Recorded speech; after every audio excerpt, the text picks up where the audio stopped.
Hello दोस्तों, कैसे हैं आप। उम्मीद करता हूँ आप सब खैरियत से होंगे। आज हम लेकर आए हैं टेक्सटाइल डिज़ाइनिंग ट्यूटोरियल का फुल कोर्स का पार्ट 3। इसमें हम टूल्स को एक्सप्लेन करेंगे कि कौन कौन सा टूल कैसे काम में आता है। धीरे धीरे और स्टेप बाय स्टेप एक एक चीज़ हम सीखते हुए चलेंगे। जल्दबाजी हम नहीं करेंगे कि एक दिन में या 2 दिन में या हफ्ते भर में या महीने भर में इसे पूरा कर दिया जाए। हम स्टेप बाय स्टेप धीरे धीरे सीखेंगे कि हम किस टूल को किस तरीके से एक्सप्लेन यूज़ में ले सकते हैं। आइए शुरू करते हैं। ये हमारा फ़ोटोशॉप है।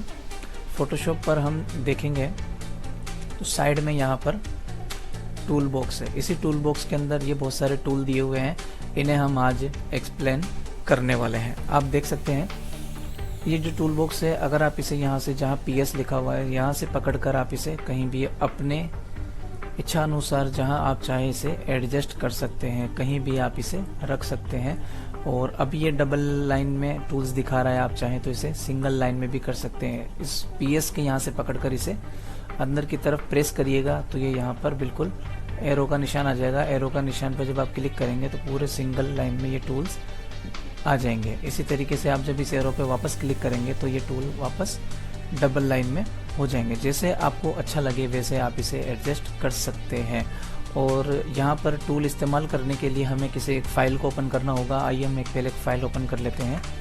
Ctrl+N दबाकर मैंने ये नई फाइल ओपन की। ऑफ कोर्स आपको ये तो याद हो ही गया होगा कि न्यू फाइल कैसे ओपन करते हैं। शॉर्टकट की से Ctrl+N दबाएंगे तो फाइल ओपन हो जाएगी। यहाँ पर आप जब भी ध्यान रखें, अगर आप टेक्सटाइल डिज़ाइनिंग कोर्स सीख रहे हैं तो कैड जो बनता है टेक्सटाइल डिज़ाइनिंग में वो हमेशा 300 रेजोल्यूशन पर बनता है। यहाँ पर आप देख सकते हैं रेजोल्यूशन इसका 96 है। 96 नहीं रहता है हमेशा, यहाँ पे जो रेजोल्यूशन होगा वो 300 ही रहेगा।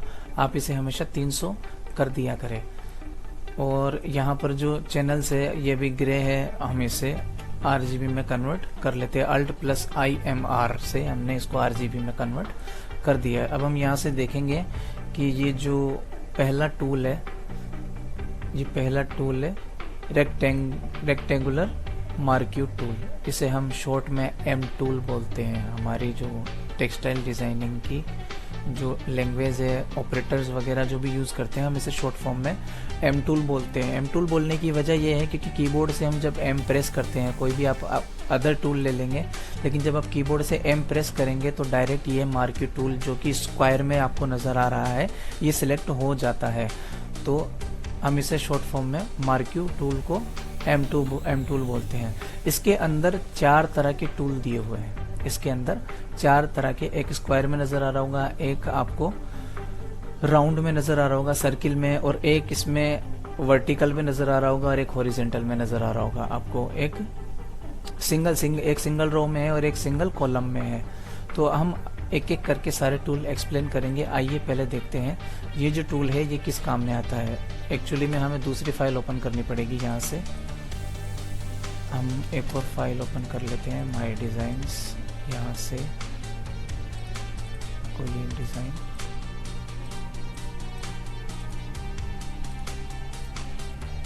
ये वाले डिज़ाइन हम ओपन कर लेते हैं। ये देखिए, अब मैं आपको बताता हूँ कि ये डिज़ाइन किस काम में आती है।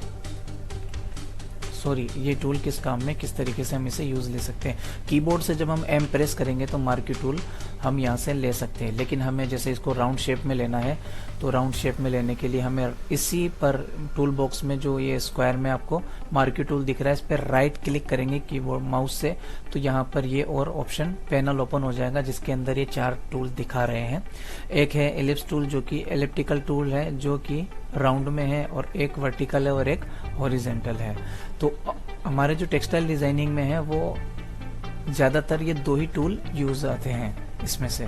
तो हम देखेंगे कि पहले स्क्वायर में हम जब देखेंगे तो यहाँ पर 4 बॉक्स दिए हुए हैं। शुरू में जब आप देखेंगे ऊपर ऑप्शंस में तो यहाँ पर 4 बॉक्स दिए हुए हैं। नॉर्मली जब आप कोई काम स्टार्ट करेंगे तो ये देखिए यहाँ पर एक सिलेक्ट हो रखा है, तो ये हमेशा सिलेक्ट रहना चाहिए। इसको न्यू सिलेक्शन कहते हैं। जब आप न्यू सिलेक्शन चलाएंगे तो ये सिलेक्ट रहेगा। उसके बाद है फेदर हमेशा 0 पिक्सल होना चाहिए। एंटी एलिसिस इसमें ऑप्शन ही बंद है क्योंकि इसमें एंटी एलिसिस नहीं आती है। स्टाइल जो है इसका नॉर्मल होना चाहिए। मैं आपको इसके अंदर एक नया फीचर और बताऊंगा। यहाँ पर स्टाइल जो है नॉर्मल होना चाहिए। ये विड्थ और हाइट है जो कि अलग से ओपन होगी। अब ये हम किस काम में लेते हैं, अक्सर जैसे हमने आज यहाँ से रिपीटेशन करना है, रिपीटेशन करेंगे तो हम इसको माउस से क्लिक करके खींचेंगे तो ये सिलेक्शन बन गया है। इसी तरीके से हम इसको पूरा सिलेक्शन चलाकर इसको पूरे को कवर कर सकते हैं। आप देख सकते हैं चारों तरफ से ये सिलेक्शन चल गया है। इसी तरीके से हम इसमें चाहे तो एक पर्टिकुलर किसी मोटिव को सिलेक्ट करना हो, जैसे मैंने फाइल को जूम इन किया है, जूम इन करने के बाद ये देखिए मैं जैसे इस फाइल को सिलेक्ट कर रहा हूँ यहाँ से, इस मोटिव को सिलेक्ट करने के बाद में यहाँ से इसको अल्टर प्रेस करूंगा तो ये यहाँ से सिलेक्शन को माइनस भी कर देगा, यानी काट देगा। देखिए मैंने अल्टर प्रेस किया है तो यहीं पर आप देख सकते हैं इस टूल के नीचे माइनस का बटन आ गया है। आप देख सकते हैं माइनस का साइन आ गया है, देखो निशान माइनस का दिखा रहा है। इसी तरीके से शिफ्ट दबाऊंगा तो यहाँ पर प्लस का निशान आ जाएगा, ये प्लस का निशान आ रहा है, और यहाँ पर अल्टर दबाऊंगा तो ये माइनस का निशान आ रहा है। इसी तरीके से आप यहाँ कोने में ऊपर की तरफ देख सकते हैं, जब मैं अल्टर दबाता हूँ तो 3rd नंबर वाला बॉक्स सिलेक्ट हो जाता है, और जब मैं शिफ्ट दबाता हूँ तो 2nd नंबर वाला सिलेक्ट हो जाता है। और कंट्रोल और शिफ्ट दबाता हूँ तो यहाँ पर देखिए मल्टीप्ले का साइन आ रहा है, मल्टीप्ले का साइन आ रहा है। उधर ऊपर बॉक्स में आप देखेंगे तो 4थे नंबर का बॉक्स सिलेक्ट हो रहा है। तो इन तीनों का क्या काम है आइए मैं आपको बताता हूँ। जैसे अभी ये न्यू सिलेक्शन पे है, इस पर किसी भी तरीके का साइन नहीं आ रहा है, सिर्फ प्लस का निशान आ रहा है, यहाँ पर सिर्फ प्लस का निशान आ रहा है। अब आप यहाँ पर इसका मतलब ये है कि आप न्यू सिलेक्शन चला सकते हैं। ये मैंने यहाँ पर न्यू सिलेक्शन चलाकर इसको सिलेक्ट कर लिया, ठीक है। अब मुझे इसके साथ इसे भी सिलेक्ट करना है और इसे भी सिलेक्ट करना है, तो मैं यहाँ पर शिफ्ट दबाऊंगा। शिफ्ट दबाने से क्या होगा, प्लस का निशान आ जाएगा, यानी आप इसी के साथ एक और सिलेक्शन चला सकते हैं। ये मैंने प्लस का निशान शिफ्ट दबाकर प्लस का निशान आ गया, और आप देख सकते हैं यहाँ पर 2nd नंबर का बॉक्स सिलेक्ट हो गया है। अब हम इसे यहाँ से सिलेक्ट कर लेंगे, ये मैंने इसको सिलेक्ट कर लिया है। देखिए अब 3रे नंबर पे मैं अल्टर दबाऊंगा, अल्ट दबाने से देखिए माइनस का साइन आ गया है, और यहाँ से 3रे नंबर का बॉक्स सिलेक्ट हो गया है। इसका मतलब क्या है कि मैं यहाँ से इस सिलेक्शन को माइनस कर सकता हूँ, यानी छोटा कर सकता हूँ। ये देखिए ये मैं इस सिलेक्शन को काट रहा हूँ, यहाँ से यहाँ तक इसको काट दिया, और यहाँ से यहाँ तक इसको काट दिया। यहाँ पर 3रे नंबर का बॉक्स सिलेक्ट हो गया है। अब जो है शिफ्ट और अल्टर मैंने दोनों को प्रेस किया तो 4थे नंबर का बॉक्स यहाँ पर सिलेक्ट हो गया है, और ये मल्टीप्ले का साइन आ गया है। अब इसमें से मैं सिलेक्शन चलाता हूँ तो देखिए आप यहाँ से ये होता क्या है कि जितने सिलेक्शन को मैं कवर करूँगा वो सिलेक्शन रह जाएगा, बाकी का सारा सिलेक्शन अपने आप हट जाएगा। ये देखिए मैं अगर इसको छोटे से को सिलेक्ट करता हूँ, थोड़ा सा कोना, तो ये थोड़ा सा इसका कोना सिलेक्ट किया है तो ये यही रह जाएगा, बाकी सारा सिलेक्शन चला जाएगा। आपको समझ में आया होगा कि मार्क्यू टूल से हम कितना सारा काम ले सकते हैं। इसी से हम प्लस भी कर सकते हैं, माइनस भी कर सकते हैं, मल्टीप्लाई भी कर सकते हैं। इसी के साथ हम इसी के अंदर एक और फीचर है, यहाँ पर आप देखेंगे स्टाइल में जब आप देखेंगे यहाँ पर फिक्स साइज है। ये फिक्स साइज में ये देखिए विड्थ और हाइट ये दोनों के कॉलम ओपन हो गए हैं, ये पहले हाइड हो रहे थे। अब यहाँ पर मैंने पहले 7x7 का सिलेक्शन चलाया था। ये कैसे होता है आइए मैं आपको बताता हूँ। जैसे ये मेरी एक नई फाइल है, अब इसमें मुझे 3x4 का सिलेक्शन चलाना है। तरीका क्या होता है, अगर यहाँ पर नॉर्मल साइज है, हो सकता है शायद आज एक ही टूल एक्सप्लेन हो, क्योंकि हम इसको धीरे धीरे और अच्छे से समझेंगे। अगर एक ही टूल को आपने अच्छे से समझ लिया है तो उससे बहुत सारे काम आप ले सकते हैं। और आने वाले वीडियो में इसी कोर्स के अंदर मैं आपको पासपोर्ट साइज फोटो, एल्बम वगैरह सब बनाना सिखाऊंगा टेक्सटाइल डिज़ाइन के साथ ही। अगर आप देखने में इंटरेस्टेड हैं तो वीडियो को लाइक करें, चैनल को सब्सक्राइब करें, और हमारे चैनल पर आप कंटिन्यू बने रहिए। आइए मैं आपको बताता हूँ। नॉर्मल में अगर मुझे यहाँ पर 3x4 इंच का सिलेक्शन चलाना है तो मैं क्या करूंगा, विंडो में जाकर मैं यहाँ से पहले इन्फो को सिलेक्ट करूंगा। यहाँ से देखिए अब मुझे यहाँ पर साइज चेक करना पड़ेगा। ये मुझे 3x4 की ये फाइल है ही नहीं, ये 8x8 की मैंने फाइल कर ली। अब मैं 3x4 का अगर सिलेक्शन चलाऊंगा तो देखिए इसको मुझे बहुत टाइम लगेगा सिलेक्ट करने में। ये 3x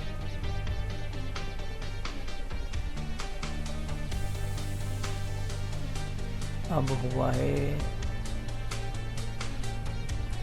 ST करके इसको करना पड़ेगा।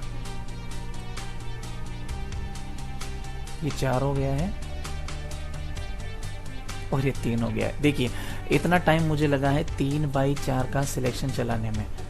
ठीक है। किसी को भी कोई भी अगर ऐसे सिलेक्शन चलाएगा तो उसे ऑफकोर्स इतना टाइम लगेगा ही लगेगा, लेकिन अगर इसी को मुझे सिर्फ 3 सेकंड में चलाना है तो मुझे करना क्या होगा, यहाँ स्टाइल पे जाना है, फिक्स साइज में जाना है, विड्थ मुझे 3 इंच चाहिए और हाइट इसकी यहाँ IN लिख देंगे, और हाइट मुझे इसकी 4 इंच चाहिए तो मैं यहाँ पे 4 लिखकर IN लिख दूंगा, और मैं सिर्फ यहाँ पर एक क्लिक करूंगा और 3x4 का सिलेक्शन यहाँ पर तैयार हो जाएगा। ये देखिए, हम इसे साइज भी चेंज कर सकते हैं। यहाँ पर हम 3 की जगह 5 इंच कर सकते हैं, और यहाँ पर 4 की जगह हम 2 इंच कर सकते हैं। ये देखिए 5 इसकी विड्थ मैंने 5 लिखी है ऊपर, तो 5 इंच की इसमें विड्थ में सिलेक्शन चल गया। हाइट में इसमें मैंने 2 लिखा है तो ये 2 इंच में सिलेक्शन चल गया है। इस तरीके से आप यहाँ पर सिलेक्शन 1 मिनट के अंदर चला सकते हैं, चाहे आपको कोई भी साइज। अच्छा, यहाँ पर आप सेंटीमीटर भी कर सकते हैं। यहाँ जब आप CM लिख देंगे तो ये सेंटीमीटर में वर्क करने लगेगा। जब आप यहाँ CM लिख देंगे और सिलेक्शन चलाएंगे, देखिए अब ये सेंटीमीटर में सिलेक्शन चला रहा है। तो आप जो भी चाहे पिक्सल्स लिख सकते हैं, यहाँ पर परसेंटेज लिख सकते हैं, जो भी चाहे आप यहाँ पर लिख सकते हैं, उस हिसाब से ही आपका यह सिलेक्शन क्रिएट कर देगा। इसके बाद एक और इसमें फिक्स रेटियो, ठीक है। इससे क्या होता है कि जहां से आपको सिलेक्शन चलाना है वहां से इसे हिलाना नहीं है। जैसा कि मैंने यहाँ से सिलेक्शन चलाया है, अब ये क्या करेगा कि दोनों तरफ से फिक्स साइज चलेगी। जैसे आपको 4x4 का सिलेक्शन चलाना है, एक तो इसका ये था फिक्स साइज, 4x4 का सिलेक्शन चलाना था तो यहाँ पर 4 लिख देंगे और यहाँ पर भी 4 लिख देंगे और क्लिक कर देंगे तो ये 4x4 का सिलेक्शन चल गया। लेकिन अब मुझे इस सिलेक्शन को नापते हुए जैसे मोटिव की साइज नापनी है, तो क्या करूंगा, दोनों तरफ से ये बरोबर साइज चलेगी। आप इधर इन्फो में देख सकते हैं विड्थ और हाइट। मैं यहाँ से थोड़ा सा जूम करके आपको दिखाता हूँ। ये देखिए, मैं जैसे जैसे सिलेक्शन बढ़ाता जाऊंगा वैसे वैसे साइज भी दोनों का एक साथ बड़ा होगा और दोनों में एक ही नंबर चल रहे होंगे। और मैं यहाँ पर मैंने कोई भी की नहीं दबा रखी है, दूसरा हाथ मेरा हवा में है और मेरा पहला हाथ माउस पर है। देखिए, मैं यहाँ से माउस से सिलेक्शन को जैसे जैसे बड़ा कर रहा हूँ वैसे वैसे वहाँ नंबर चेंज हो रहे हैं, यानी साइज बड़ा हो रहा है, इंक्रीज हो रहा है। और जैसे जैसे मैं माउस को थोड़ा थोड़ा अंदर ले जा रहा हूँ तो साइज इसका रिड्यूस हो रहा है, यानी कि ये एक साथ दोनों तरफ से सिलेक्शन को एक ही एरिया में बड़ा कर रहा है और एक ही साथ छोटा कर रहा है। तो ये जो फिक्स रेट है इसको हम इसमें यूज कर सकते हैं और आमतौर पर ये नॉर्मली स्टाइल में यूज होता है। तो अब दूसरा टूल है इसमें एलिप्टिकल टूल। पहला टूल हमने बता दिया है कि इसके अंदर क्या क्या फीचर्स आते हैं। अब दूसरा टूल है एलिप्टिकल टूल। इसी के अंदर M टूल में ही एलिप्टिकल मार्क्यू टूल में क्या होता है कि आपको अगर राउंड शेप लेना है, अंडाकार लेना है या कोई राउंड स्टेज वगैरह बनाना है, तो ये देखिए ये इस तरीके से आप सिलेक्शन ले सकते हैं। शिफ्ट दबाकर लेंगे तो ये बिल्कुल इस तरीके से राउंड बनाएगा। और आपको बिल्कुल दोनों तरफ से एक वाली साइज चाहिए तो यहाँ पर आप ऐसा ही कर सकते हैं। ये यहाँ पर फिक्स साइज में 64 पिक्सल का यहाँ पर बना रहा है। मैं इसको 64 पिक्सल की बजाय 6x5 इंच कर देता हूँ। ये देखिए 5x6 इंच का इसने यहाँ पर सिलेक्शन चला दिया है और ये यहाँ पर राउंड शेप का है। इसे जब आप नॉर्मल कर देंगे और कंट्रोल और अल्टर शिफ्ट दबाएंगे और आप इससे सिलेक्शन में बनाएंगे तो देखिए ये राउंड शेप बनेगा और दोनों तरफ से इसका साइज यानी हाइट में और विड्थ में एक वाली ही साइज इसका आएगा। ये आमतौर से मोटिव को सिलेक्ट करने के काम में आता है, जो कि हम टेक्सटाइल डिज़ाइनिंग में जब कोर्स आगे बढ़ाएंगे और जब डिज़ाइन बनाने का प्रोसेस शुरू करेंगे तब आपको इसके बारे में और पता चलेगा। फेदर इसमें 0 होना चाहिए। एंटी एलिसिस अगर यहाँ पर राइट टिक लगा हुआ है तो आप इसे बंद कर दीजिए, क्योंकि टेक्सटाइल डिज़ाइनिंग में ये अक्सर बंद ही रहता है। वीडियो तकरीबन 15 मिनट के आसपास की हो गई है, तो मैं चाहूँगा कि आज मैं यहीं पर इस वीडियो को रोक दूँ। 2 छोटे टूल और रह गए हैं। सिंगल राव मार्क्यू टूल, ये हम इसको देख लेते हैं। सिंगल राव में क्या होता है, मैंने इसको सिलेक्ट कर रखा है। अब मैं एक क्लिक करूँगा तो आप देख सकते हैं एक पतली सी लाइन बन जाएगी। इसका काम क्या होता है, मैं यहाँ पर अल्ट प्लस बैक स्पेस से इसमें कलर भर दूंगा तब आपको पता चलेगा। ये देखिए ये यहाँ पर एक पतली सी सिंगल लाइन बना देता है। इसी तरीके से ये जो है यहाँ पर single Rao single column marquee tool, ये जो है वो वर्टिकल था, ये हॉरिजेंटल है। अब इसको हमने सॉरी वो हॉरिजॉन्टल था, ये वर्टिकल है। इस पे भी हमने सिलेक्शन चलाया है तो ये यहाँ पर देखिए, और अब हम इसको अल्ट बैक स्पेस करेंगे तो ये यहाँ पर कलर फिल करने के बाद आपको दिखा देगा। और ये टूल जो है आपका, इस टूल से आपके सिर्फ 1 पिक्सल की लाइन बनती है, जो कि आप यहाँ पर देख सकते हैं। अच्छा, इस टूल की एक खास बात और है, आप इसमें साइज बढ़ा नहीं सकते, 1 पिक्सल की ही लाइन बनेगी जो कि बन चुकी है। इसके अलावा आप इसका ना तो साइज बढ़ा सकते हैं ना घटा सकते हैं। हाँ, फेदर इसमें है कि फेदर वाला ऑप्शन है, इसमें आप फेदर इसमें यूज कर सकते हैं। इसके साथ ही आप एक के साथ शिफ्ट दबाकर चाहे जितनी लाइन जहां चाहे वहां चला सकते हैं। जितना आप क्लिक करेंगे, जहां जहां क्लिक करेंगे ये लाइन बनती चली जाएगी। जैसे मैंने अभी वर्टिकल में ये लाइनें बनाई है, अब मैं दूसरा वाला टूल ले लेता हूं। अब मैं हॉरिजॉन्टल में भी शिफ्ट दबाकर क्लिक करूंगा तो ये लाइनें बनती चली जाएगी। अब मैं यहाँ पर अल्ट दबा दूंगा तो ये लाइनों को माइनस कर देगा। देखिए, शिफ्ट दबाऊंगा और मैं अगर मैं यहाँ पे अल्टर और शिफ्ट दोनों दबाता हूँ तो ये सारे सिलेक्शन खत्म करके सिर्फ ज़रा सा सिलेक्शन चलाएगा। ये देखिए, मैं दिखाता हूँ आपको यहाँ से। अब देखिए, इसने ज़रा सा सिलेक्शन बाकी रह गया है 1 पिक्सल का, ये इस तरीके से। तो ये वाला टूल, जो दोनों टूल थे, ये हमारे फोटोशॉप की जो टेक्सटाइल डिज़ाइनिंग में है, इसमें किसी काम के नहीं है। जो मेन काम के जो 2 टूल थे, एक तो मार्की टूल जो कि स्क्वायर में है, और एक इलेक्ट्रिकल टूल जो कि राउंड शेप में है। ये दोनों ही टूल अक्सर काम आते हैं। तो ये दोनों टूलों के बारे में मैंने आपको बता दिया है कि कहाँ कौन सा ऑप्शन आता है और किस तरीके से हम इसकी सेटिंग चेंज करके इससे साइज में काम में ले सकते हैं। इन टूल को आगे भी हम डिज़ाइन में इस्तेमाल करेंगे तो आपको आसानी होगी जानने में कि कौन सा टूल कब कहाँ कैसे इस्तेमाल होता है। तो आज की वीडियो में बस इतना ही। उम्मीद करता हूँ आपको इन्फॉर्मेशन अच्छी लगी होगी। अगर आपको वीडियो पसंद आया है तो एक लाइक करें, कमेंट करें और वीडियो को शेयर करना ना भूलें। अगर अभी तक आपने हमारा channel Ashrafi textile designing course को सब्सक्राइब नहीं किया है तो सब्सक्राइब कर लीजिए, क्योंकि अब मैं कोशिश करूँगा कि रोज़ाना पार्ट 3 बना दिया है, पार्ट 4, पार्ट 5, पार्ट 6, ये इस तरीके से कंटिन्यू रोज़ाना एक पार्ट अपलोड किया जाए। तो आपसे गुजारिश है आप हमारे साथ बने रहें और वीडियो को लाइक, कमेंट करें और शेयर करना बिल्कुल भी ना भूलें। आज की वीडियो में बस इतना ही। मिलेंगे फिर अगले वीडियो में इसी सीरीज के साथ।